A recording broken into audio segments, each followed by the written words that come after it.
Amen. So,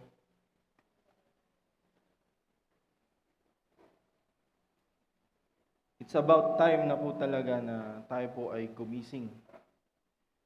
Sa panahon ngayon ay hindi na po biro ang nangyayari sa mundo.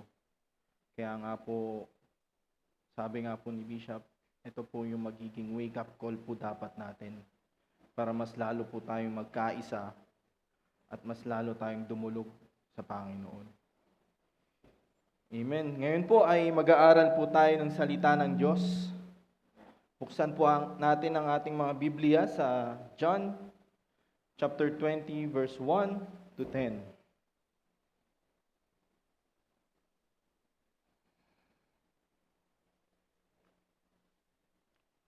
John chapter 20 verse 1 to 10. Ganito po ang sinasabi. Early on the first day of the week, while it was still dark, Mary Magdalene went to the tomb and saw that the stone had been removed from the entrance. So she came running to Simon Peter and the other disciples,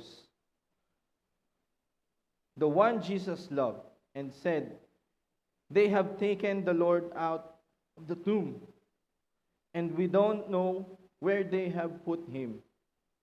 So Peter and the other disciple started for the tomb, both were running, but the other disciple outran Peter and reached the tomb first.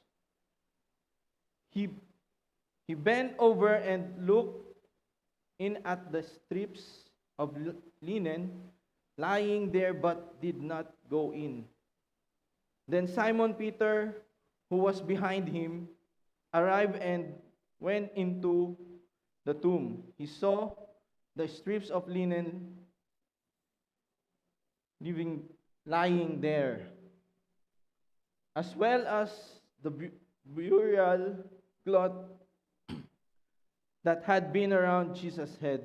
The cloth was folded up by itself, separate from the linen. Finally, the other disciple who had reached the tomb first also went inside. He saw and believed. They still did not understand from Scripture that Jesus had to rise from the dead. Then the disciple went back to their homes. So, saglit po tayong manalangin. Ama, maraming salamat po sa mga salitang ito, Panginoon, sa mga nabasa naming salita mo, Panginoon, na aming pagbubulay-bulayan, Panginoon. Patuloy na hinihingi po namin ang iyong pangunawa, Panginoon, upang mas lalo pa naming maintindihan kung ano ang nakatabo sa mga talatang ito, Panginoon. Bigyan niyo po kami ng malalim na pangunawa at bigyan niyo po kami, Panginoon, ng pagtsatsaga upang mas lalo po naming mapag-aralan, Panginoon, ang mga salitang ino, Panginoon. Patuloy na itago mo ako sa iyong likuran, Panginoon, at ikaw po ang makita, Panginoon, sa bawat salitang aking bibitawan, Panginoon. Sa iyo po namin binabalik lahat ng papuri, pasasalamat, pagsamba sa pangalan ni Jesus. Amen. So dito po, makikita po natin na ito po yung istorya kung saan after pong nilang nilibing si Jesus, after 3 days, nung binisita ni Mary Magdalene sa libingan nila si Jesus Christ, wala na yung katawan niya. Makikita po natin dito na lahat po sila nagulantang. Lahat po sila na nabigla or nagulat, na nakalimutan nila na sinasabi sa kanila ng Diyos habang kasama pa nila ang Diyos noon, hinayag na nila na mangyayari ito. Hinayag na ng Panginoon sa kanila. Pero nais ko po na maunawaan natin na dito po pinapakita na God lived. He overcome the grave.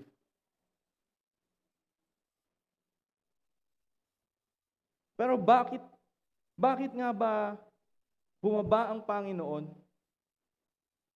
Bakit ba iniwan pa niya yung langit para lang maisilang siya bilang isang tao dito sa lupa at dalhin yung kasalanan natin? Nais ko pong maunawaan natin na Jesus left heaven for nothing.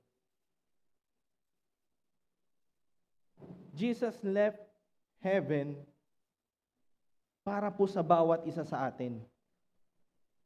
And I'm sorry po kung sa sermon na ito or sa pag-aaralan po natin ito medyo mabababawan tayo. Pero ang pagmamahal ng Diyos hindi kailangan na sobrang lalim sa atin. Maunawaan lang natin yung kung ano yung tinanggap natin, mas lalo tayong ma-refresh kumbaga dun sa tinanggap natin. Kumbaga, maibalik natin yung una nating pagkakakilala, yung una nating pagmamahal sa Panginoon. Kasi sabi nga po sa kanyang mga salita na una niya tayong minahal. Kaya nga po nakaya niyang bumaba sa langit. Nakaya niyang bumaba sa langit para lang dalhin yung ating mga kasalanan sa cross. Jesus also choose to be selfless. Mas pinili niyang maging selfless, yung hindi niya iniisip yung kapakanan niya. Yes, mababasa natin sa Bible na ilang beses niyang tinanggihan yung cup. Dahil alam niya may mangyayari sa kanya physically. Pero anong sabi ng Panginoong Hesus? Not my will, but your will be done. Mas pinili ng Panginoon na iligtas tayo sa kapahamakan kaysa yung iligtas niya yung sarili niya. Kung tutuusin, 2,000 years ago, kayang-kayang iligtas ni Lord ng sarili niya. Dahil nagpakita siya ng maraming miracle eh. Kung tutuusin, kayang-kaya niyang gawin na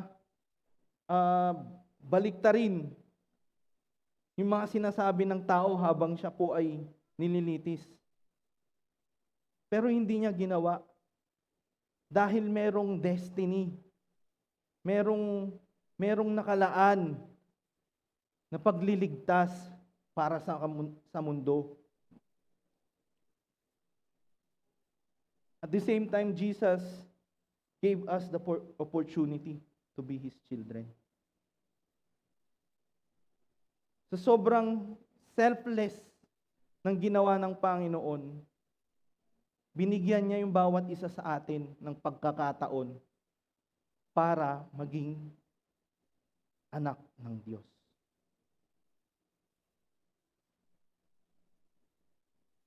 So, ano pa yung mga bagay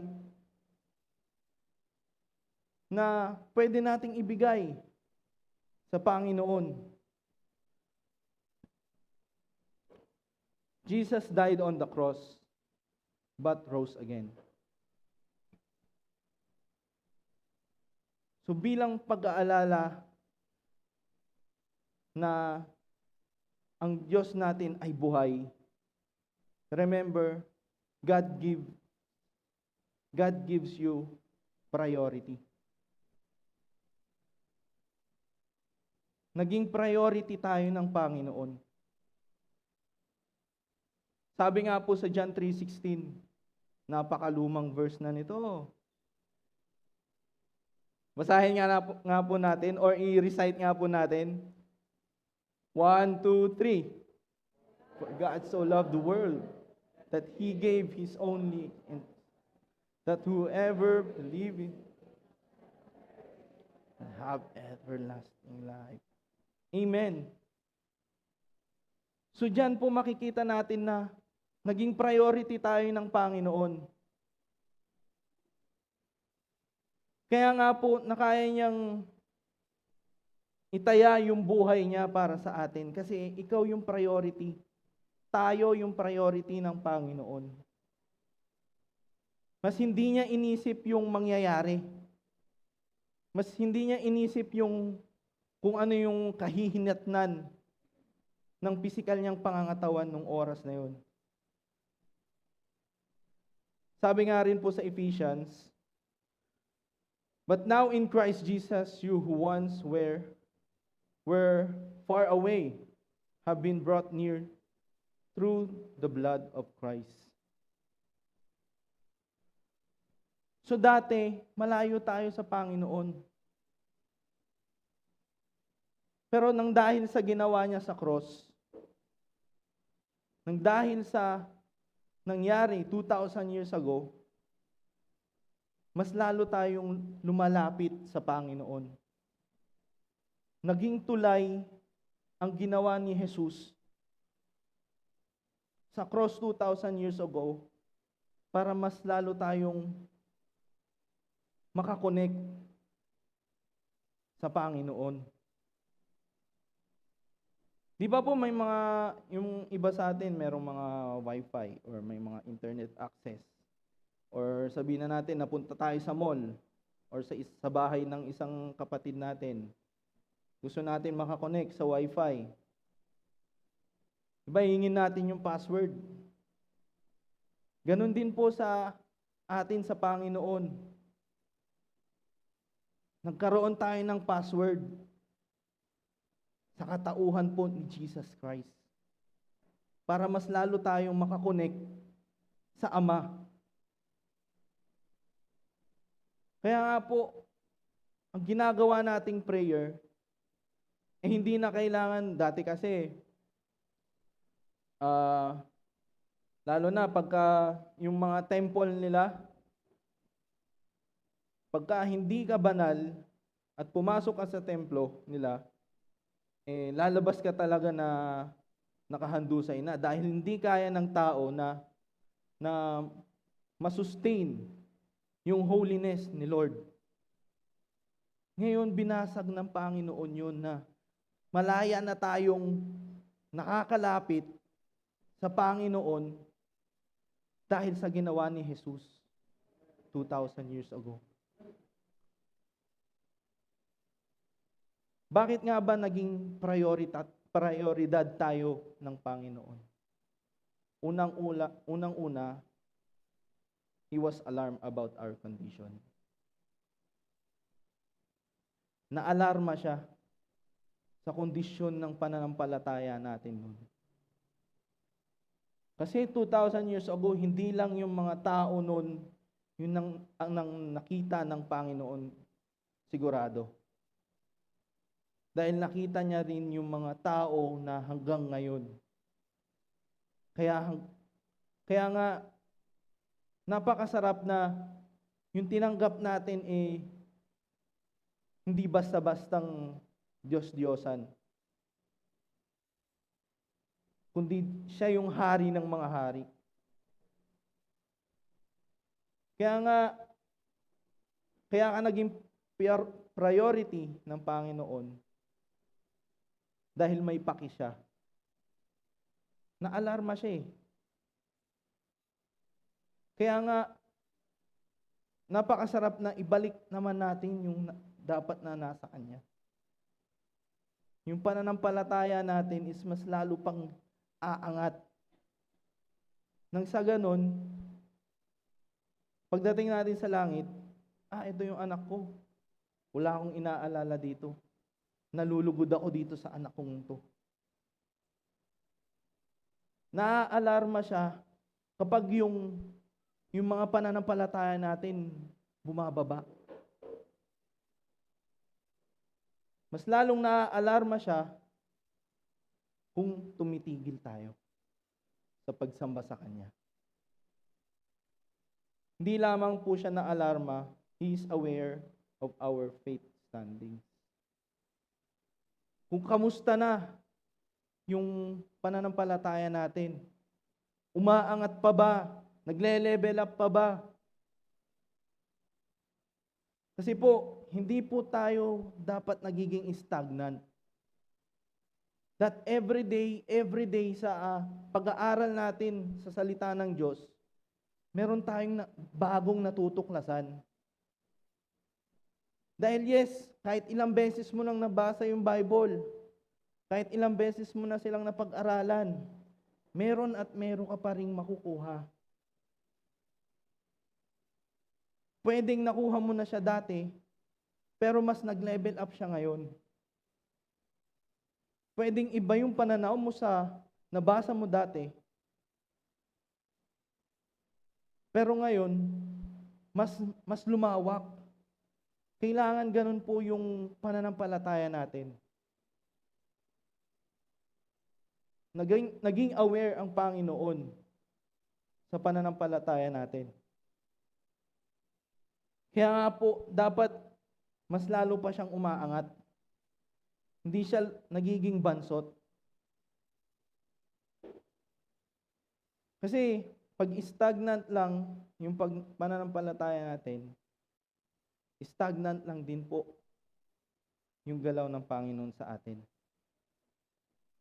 Kumbaga walang bago, wala ring bago sa atin. Walang bago na pagpapala sa atin. Wala lang na tawag dito, sanay na tayo sa paulit-ulit na nangyayari sa mundo, nangyayari sa sarili natin. Kaya nga po, kailangan mas lalo pa tayong umangat sa pagbabasa ng Bible. Mas lalo pa tayong lumapit sa Kanya through prayers. Kasi once na bumaba po ang antas ng mga pananampalataya natin, nakakaligtaan po natin yung mga pagpapala. Dumadaan yung pagpapala. Hindi siya nag-i-stay sa atin. Yung Holy Spirit na dapat na kinakasihan tayo, di natin napapansin, umaalis. Dahil ang gustong-gusto ng Holy Spirit is yung tumataas yung antas ng pananampalataya natin. Di lamang po siya naging aware sa pananampalataya natin, He is after of our well-being. Na dapat kasama niya tayong, or tayo yung may papako sa krus. Tayo yung magdudusa. Tayo yung maghihirap ngayon. Pero tignan nyo naman yung katabi nyo. Ang gaganda at ang gagwapo. Diba? Malulusog. Praise God, walang sakit. Amen? Praise God, hindi tayo nadadapuan ng COVID kahit malapit siya sa atin. Dahil balot tayo ng proteksyon ng Panginoon. Kaya nga po, mas gusto ng Panginoon na binabalutan tayo. Kasi, parang alarm siya dun sa well-being natin.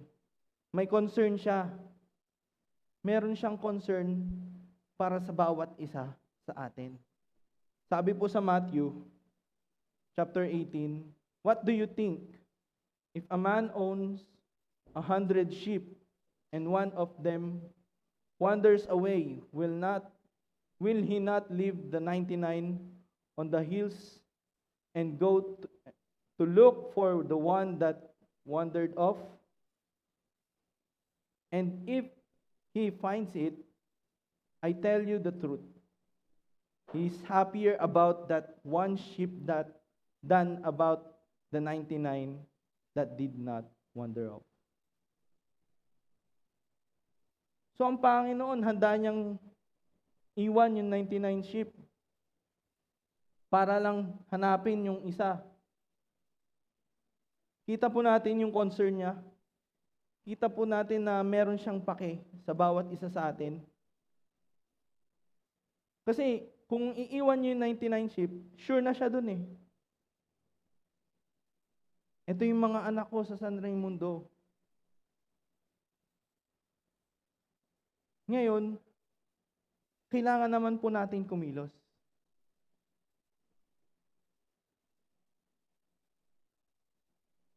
Kaya po, napakaganda na malaman po natin na may concern siya sa atin. Kaya po nagawa niya yung mga bagay na yun sa cross 2,000 years ago. God gives you priority, hindi lamang po yun. God fulfill your destiny. Hindi yung destiny na makahanap mo yung loved ones mo. Pero yung destiny na naging anak ka ng Diyos, naging anak tayo ng Ama sa langit. Sabi nga po dun sa verse 8 and 9, finally, the other disciples who had reached the tomb first also went inside, he saw and believed.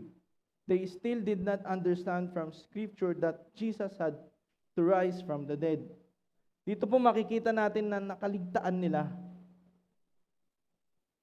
yung destiny ng Panginoon para ma-fulfill yung destiny na meron tayo ngayon.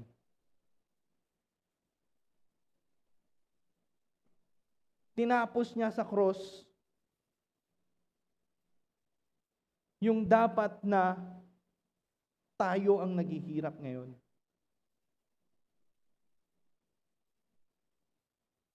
Para saan?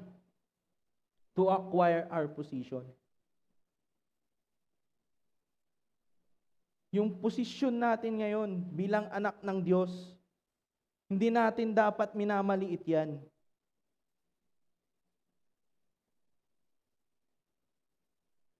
Pag sinabi kung sino ka ba, anak ako ng Diyos, bakit? Di ba? Anong religion mo? Ay, Christian lang po. Ganun ba yon? Hindi, dapat meron kang pagmamalaki. Dahil napakalaki ng Diyos natin. Ano pong religion nyo? Christian po ako.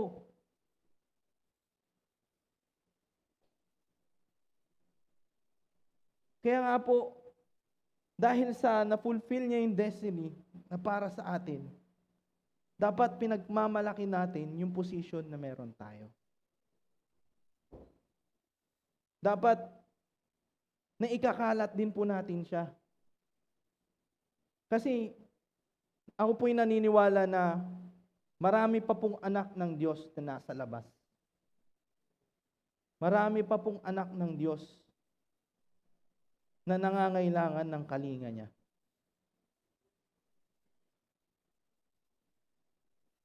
Marami na po tayo dito, pero mas marami pa po, I believe, ang nangangailangan ng kalinga ng Panginoon. At nangangailangan ng pagmamahal na galing po sa Diyos at nanggaling po sa atin bilang mga kapatid, magkakapatid kay Kristo. So yun na kuha nating position bilang anak ng Panginoon, kailangan na ikakalat din po natin sa iba. Hindi lamang po to acquire our position, He brings hope for us. Nagkaroon po tayo ng pag-asa. Yung pagkamatay niya,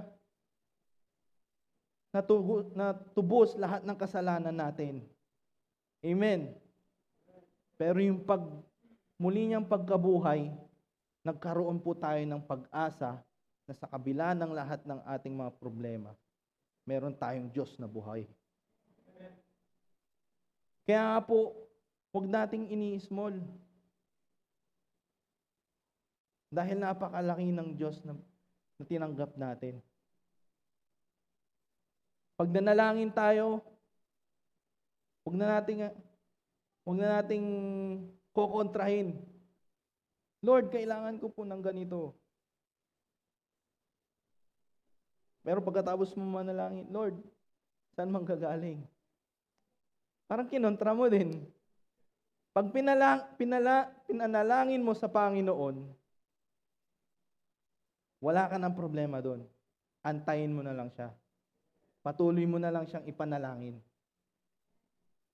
Kasi yung pag-asa natin ay nasa Panginoon, wala sa sanlibutan. So hindi na natin kailangan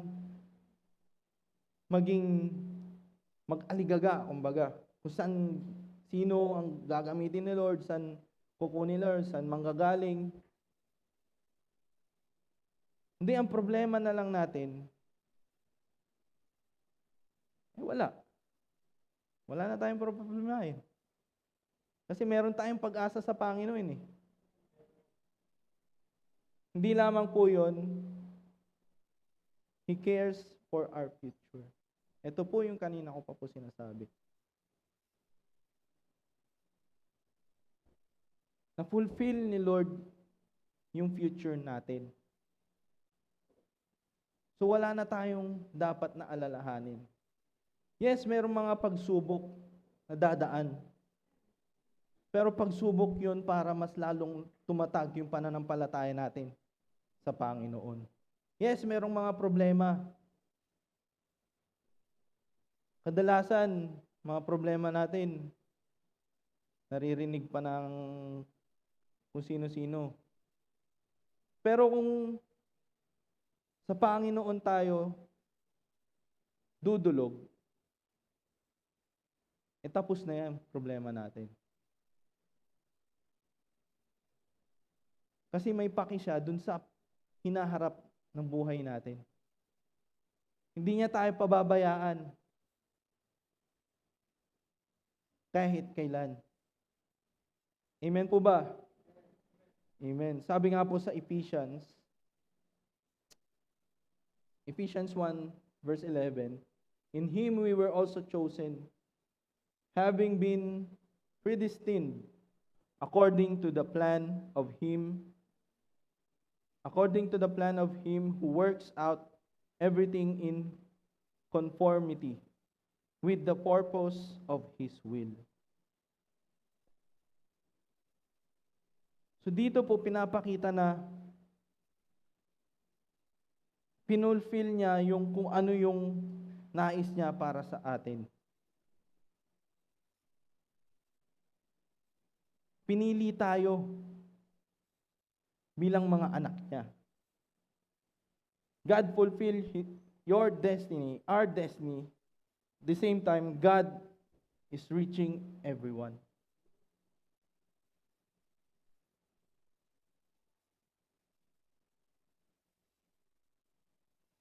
God is reaching everyone.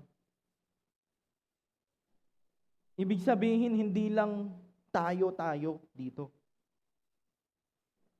Hindi lang magkakaparehas na mukhang ito ang makikita natin. Sabi nga po sa Luke chapter 23, Luke chapter 23, Jesus said, Father, forgive them, for they do not know what they are doing.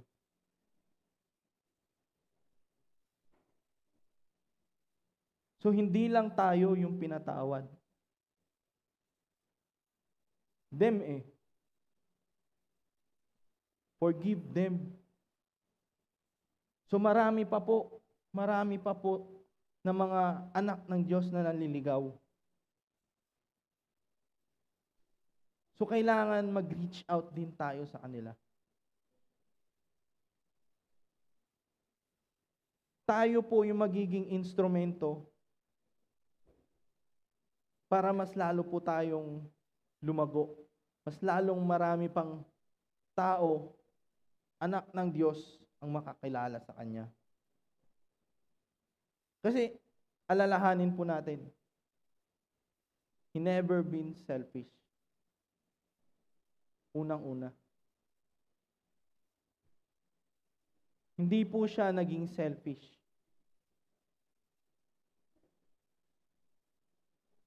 So, kailangan, hindi rin tayo maging selfish.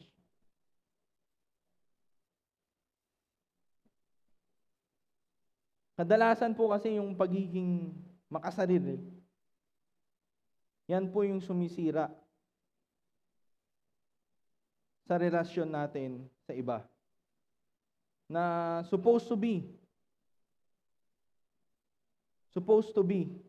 kasama natin siya dito.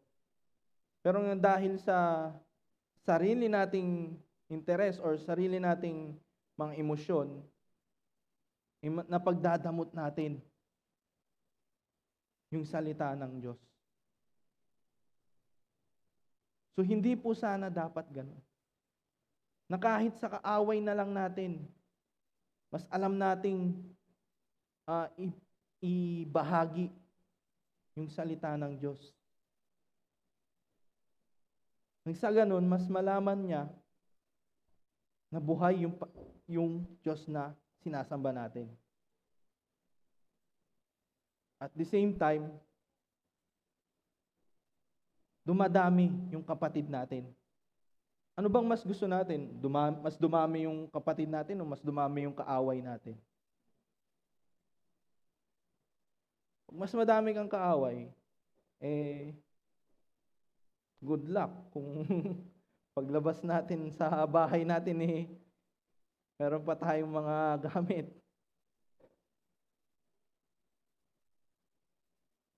Pero kung mas marami tayong kapatid,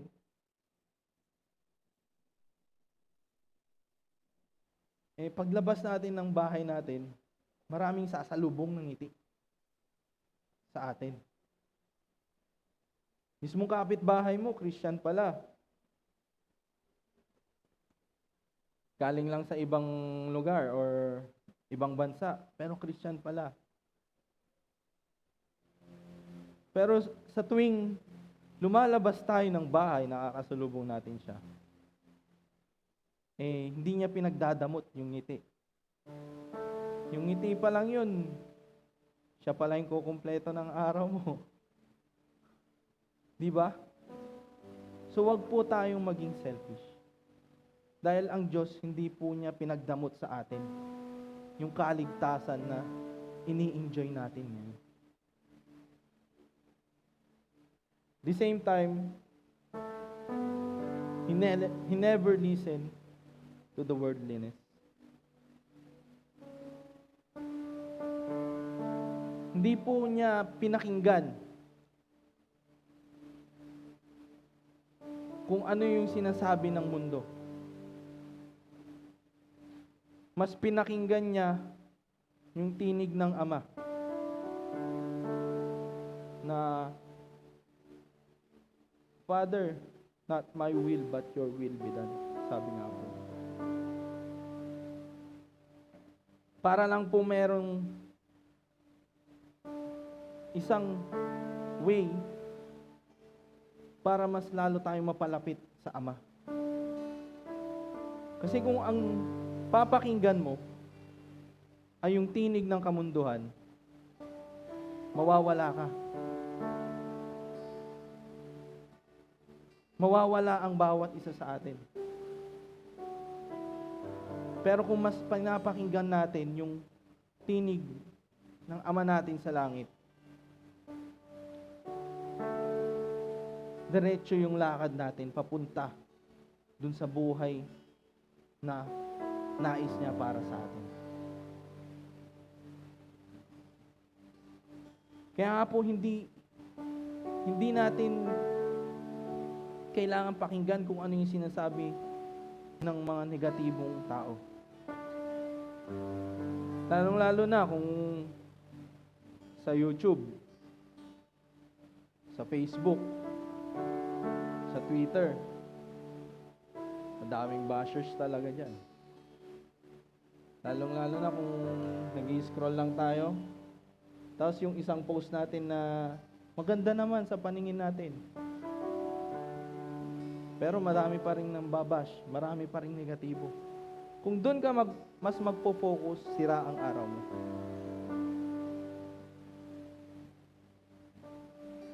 At the end of the day, ikaw ang talo.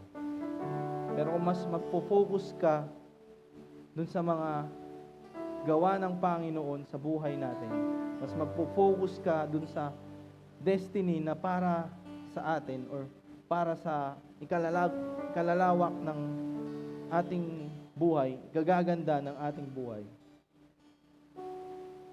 Diretso lang tayo sa pagsamba sa Panginoon. The same time, He never abandoned us. Hindi niya po tayo iniwan. Hindi niya po tayo kailanman pinabayaan. Sabi nga po sa Psalms 94:14, "For the Lord will not reject His people. He will never forsake His inheritance." Tayo po yung tagapagmana ng Panginoon natin sa langit. Hindi niya tayo kailanman itatatwa at hindi niya tayo kailanman tatalikuran. Kaya nga po, ni-reach out niya tayo dahil nga mga minamahal niya tayong anak. Ang bawat isa po sa atin ay mga minamahal niyang anak. Sabi nga po sa 1 John 4:19, "We love because He loved us first." He first loved us. Nabuhay siyang muli nang dahil sa hope, pag-asa,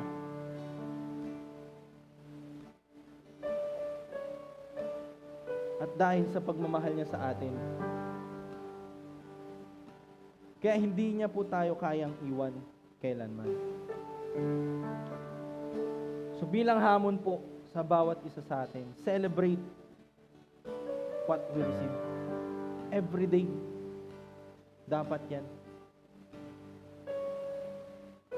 Celebrate natin na meron tayong Diyos na nabuhay muli. I-celebrate natin yung mga gawa niya sa buhay natin.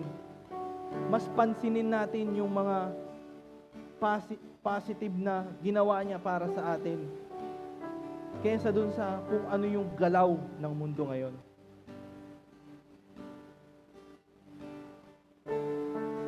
Kasi tuwing sineselebrate natin siya, merong magandang nangyayari. Mas maraming nangyayaring maganda sa buhay natin. And then create more disciples. I-share po natin yung salita ng Diyos. At the same time, cry and long for more of His presence. Mas lalo nating hingin pa yung presensya niya sa buhay natin, sa pamilya natin, na mas lalo siyang bumalot sa ating mga buhay. Nang sa ganun, maalala natin na meron tayong Diyos. Alalahanin po natin na buhay siyang muli.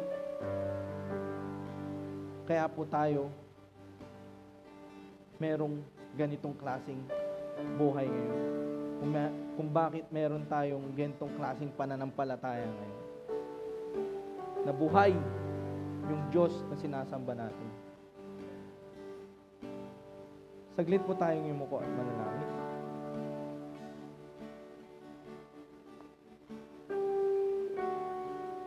Maraming salamat po, Ama, sa umagang ito, Panginoon, na kami po ay nakapag-aral ng iyong mga salita.